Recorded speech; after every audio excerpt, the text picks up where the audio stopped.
The reason why many people who pass by the street like this house a lot is I think dahil dito sa ano no sa mga raw finishes, right? Ito naman talaga yung intent natin para over time maski hindi talaga siya ma-maintain owing to some unforeseen scenarios. Okay, hindi siya mukha talagang hindi na maintain. Take a look at this wall, for example. Ayan o, right? But this is the intent of the finishes in this house. So I love the rawness of this. Ever since I've heard about the arts and crafts movement, primary proponent William Morris, talagang sabi ko, uy, this is the movement I'd like to involve myself in. Okay, remain truthful to your materials. If it's concrete, show the actual beauty of concrete. If it is wood, show the actual beauty of wood. And if it is a brick, as you can see there, all right, those are bricks. Show the actual beauty of the bricks. Do not paint them. Do not cover them. It's cost efficient, it's low maintenance, and it's true. Okay? Who doesn't want fake, right? So I find myself leaning towards designing more and more houses and buildings like this. And there's a staircase. It doesn't look outdated.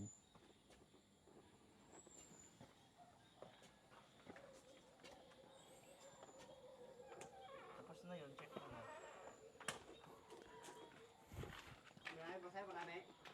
Check lang mo. Buhay lang sa iya mo. Alright, so na-check na raw.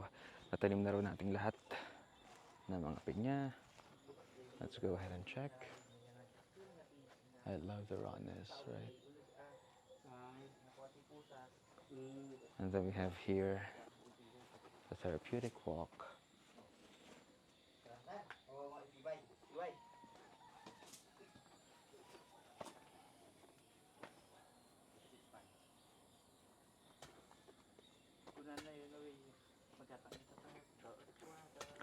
And let's check.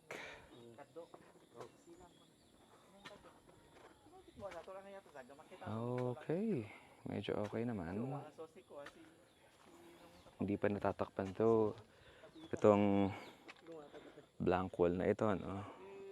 But again, the plants right behind the line of pineapples are expected to climb up and to climb down as well.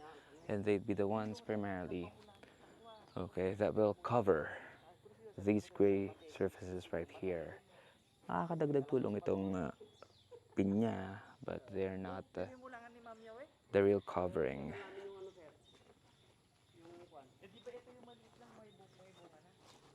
Oo sir, pero hindi nagtuloy kasi hindi naman siya nakaano sa lupa. Dapat nakaano sa lupa yan.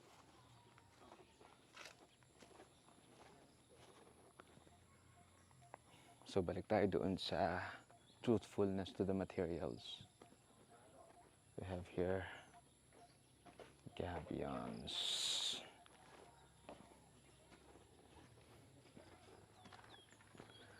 At ito na nga po ang ating wetland system. We're still working on it.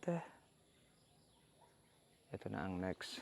Right now, we're washing the gravel and pebbles, ensuring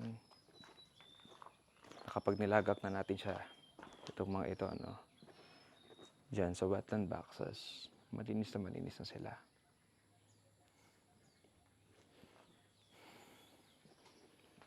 Ayun si kambing. Alright, so that's it for now.